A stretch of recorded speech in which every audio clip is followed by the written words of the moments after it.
Viewers and subscribers all over the world, you are most welcome to today's news and updates. It is all about the president's speech.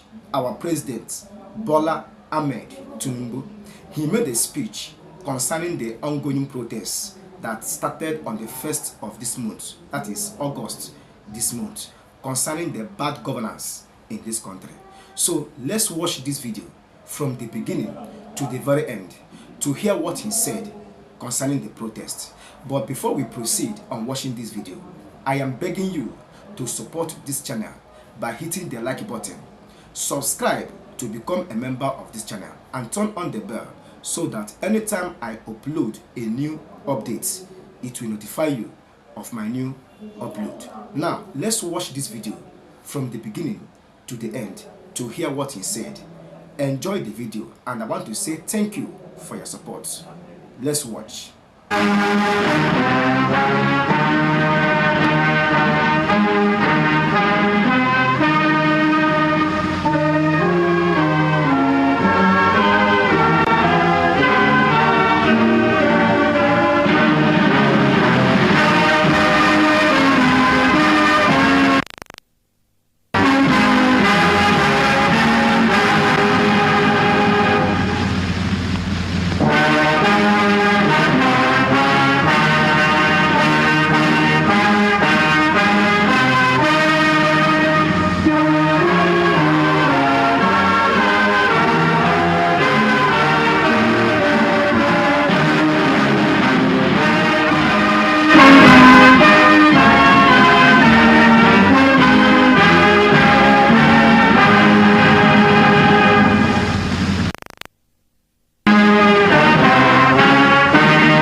My fellow Nigerians, I speak to you today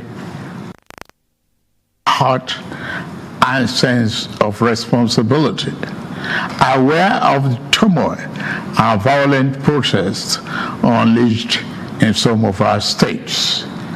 Notably, among the protesters were young Nigerians who desired a better and more progressive country where their dreams, hope, and personal aspiration will be fulfilled.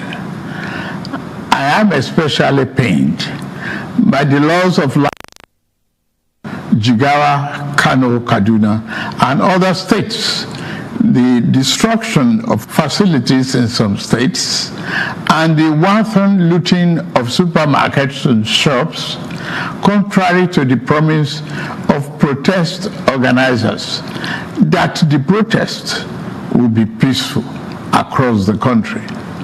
The destruction of properties set us back as a nation, as scarce resources will be again used to restore. I commiserate with the families and relations of those who have died in the protest. We must stop further bloodshed, violence, and destruction. As the president of this country, I must ensure public order in line with the constitutional oath to protect the lives and property of every citizen. Our government will not stand idly by and allow a few political agenda to tear this nation apart. Under the circumstances, I hereby enjoin protesters and the organizers to suspend any further protest and create room for dialogue, which I have always acceded to at the slightest opportunity. Nigeria requires all hands on deck and need us all, regardless of age, party, religion, or other divides, to to work together, reshaping our destiny as a nation. To those who have taken undue advantage of this situation to threaten any section of this country, be warned. The law will catch up with you. There is no place for ethnic bigotry or such threats in the Nigeria we seek to build. Our democracy, progressive right of every Nigerian are respected and protected. Our law enforcement agencies should continue to ensure full protection of life and properties of innocent citizens in a responsible manner. My vision for our country is one of a just and prosperous nation where each person may enjoy the peace, freedom, and good that only democratic good governance can provide. One that is open, transparent, and accountable to the Nigerian people. For decades, our economy has remained anemic and taken a dip because of many misalignments that have stunted our growth. Just over a year ago, our dear country, Nigeria, reached a point where we couldn't afford to continue to use to solve long-term problems for the sake of now and our unborn generations. I therefore took the painful yet necessary decision to remove fresh subsidy and abolish multiple foreign exchange system, which had constituted a noose around the economic jugular of our nation and impede our economic development and progress. These actions block the greedy profit that smugglers and rent seekers made. They also block the undue subsidy we had extended to our neighboring countries to the detriment of our people, rendering our economy prostrate. These decisions are made were necessary if we must reverse the decades of economic mismanagement that didn't serve us well. Yes, I agree. The buck stops on my table. I assure you that I am focused fully on delivering the governance to the people. Good governance for that matter. In the past 14 months, our government has made significant strides in rebuilding the foundation of our economy to carry us into a future of plenty and abundance.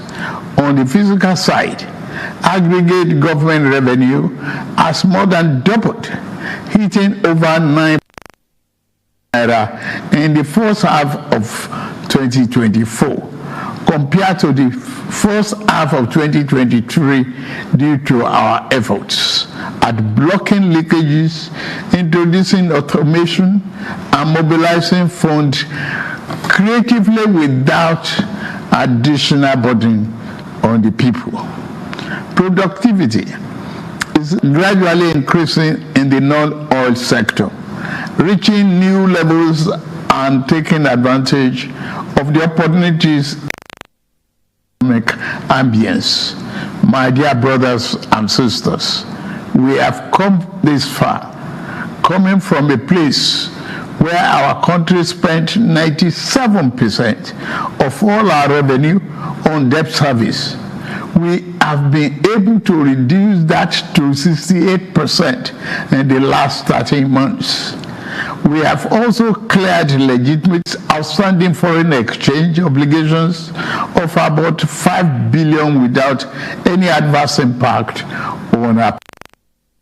This has given us more financial freedom and room to spend more money on you, our citizens, to fund essential social services like education and healthcare. It has also led to our state and local government receiving highest allocation ever in our country's history from the Federation account. We have also embarked on major infrastructure projects. We are working to complete inherited projects critical to our economic prosperity, including roads, bridges, railways, power and oil and gas development. Notably, the Lagos-Calabar Coastal Highway and Sokoto-Badagry Highway projects will open up 16 connecting states, creating thousands of jobs and boosting economic output through trade, tourism, and migration. Our once declining oil and gas industry is experiencing a resurgence on the back of the reforms I announced in May 2024 to address the gaps in the Petroleum Industry Act. Last month, we increased our oil production to 1.61 million barrels per day, and our gas assets are receiving the attention they deserve. Investors are coming back into foreign direct investments, signed over $500 million since then. Fellow Nigerians, we are a country blessed with both oil and gas resources, but we met a country that had been dependent solely on oil-based petrol, neglecting its gas resources to power the economy. We were also using our hard-earned foreign exchange to subsidize the use. To address this, we immediately launched our compressed natural gas initiative, CNG, to power our transportation economy and bring us down.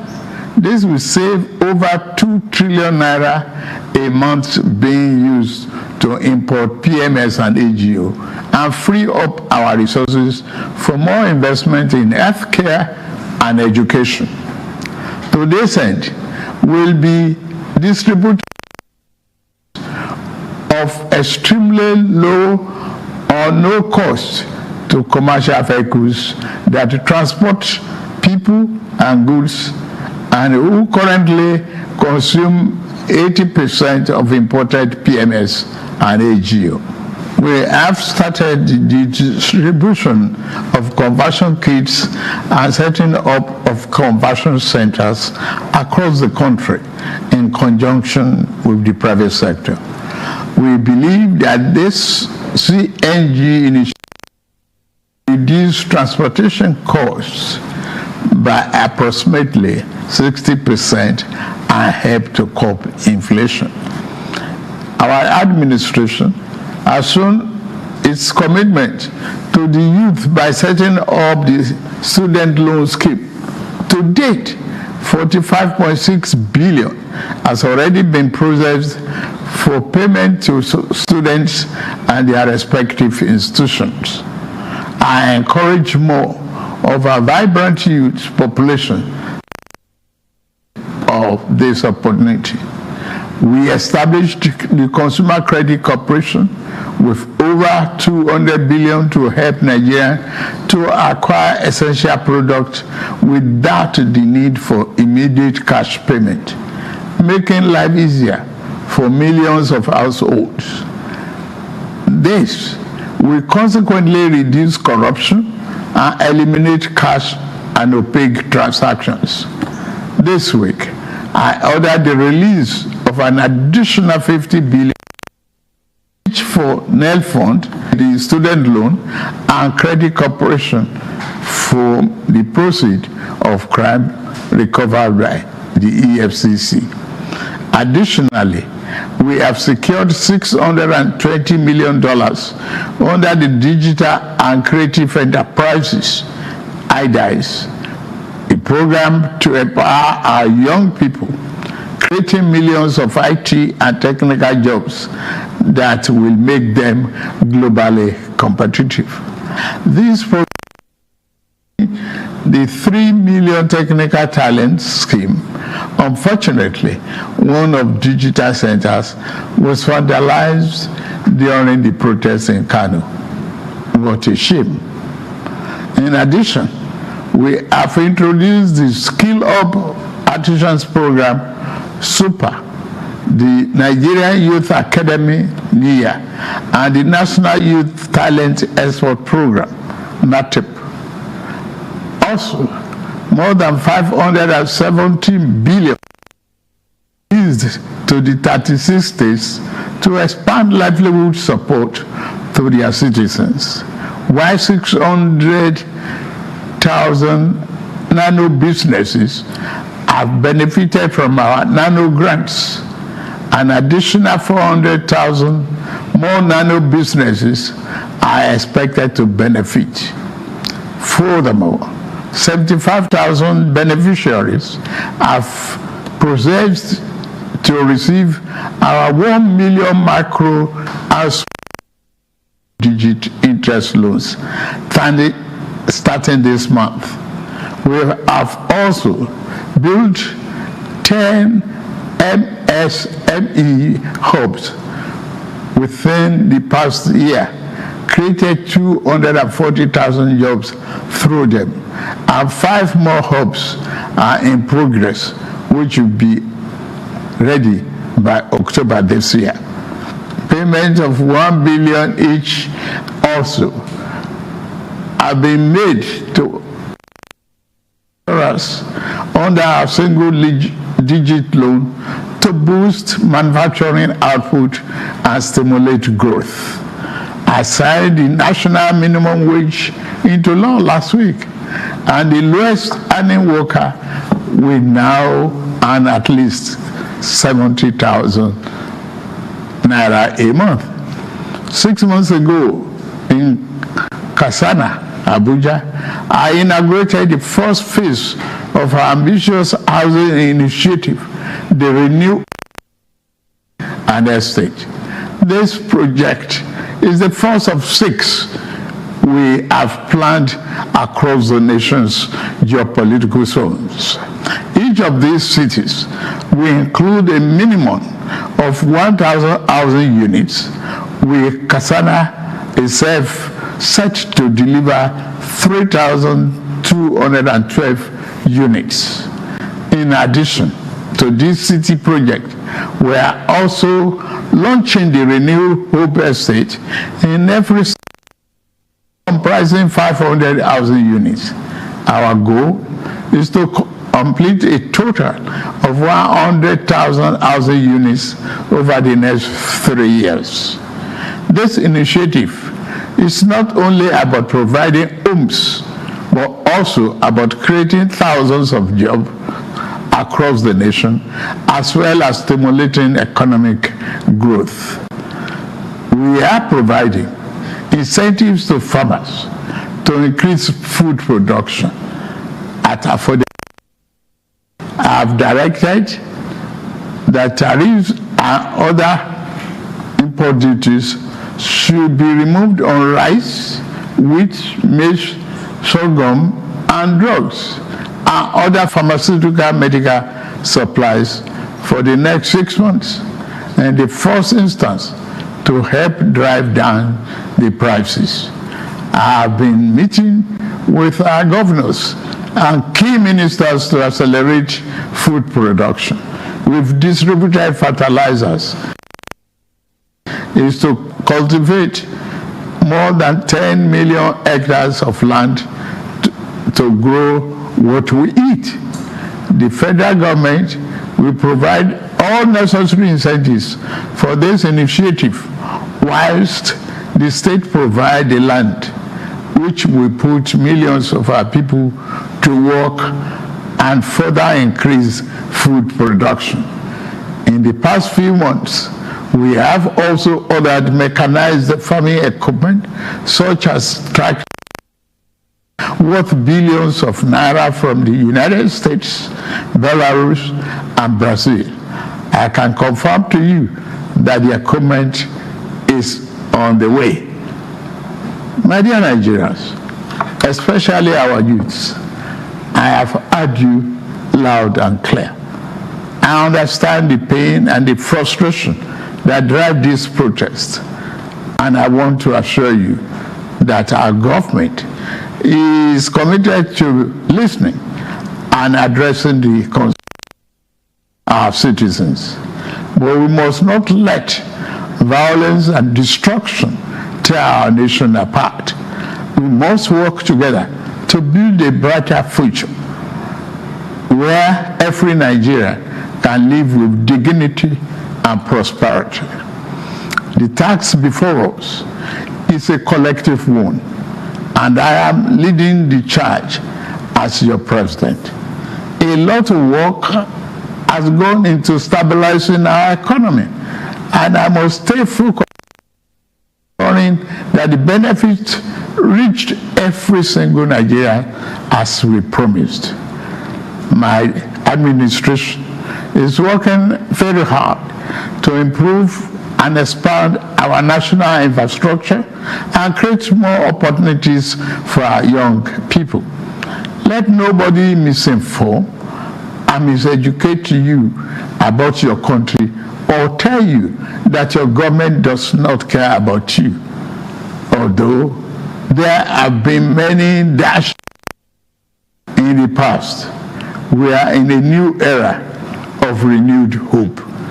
We are working hard, and the result will soon be visible and concrete for everyone to see, feel, and enjoy. Let us work together to build a brighter future for ourselves and for generations to come. Let's choose hope over fear, unity over division, and progress over stagnation.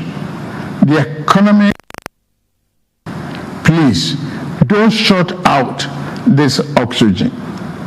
Now that we have been enjoying democratic governance for 25 years, do not let the extremists of enemies of democracy use you to promote an unconstitutional agenda that will set us back on our democratic journey. Forward ever, backward never. In conclusion, security operations continue to maintain peace, law, and order in our country, following the necessary Convention on Human Rights, to which Nigeria is a signatory.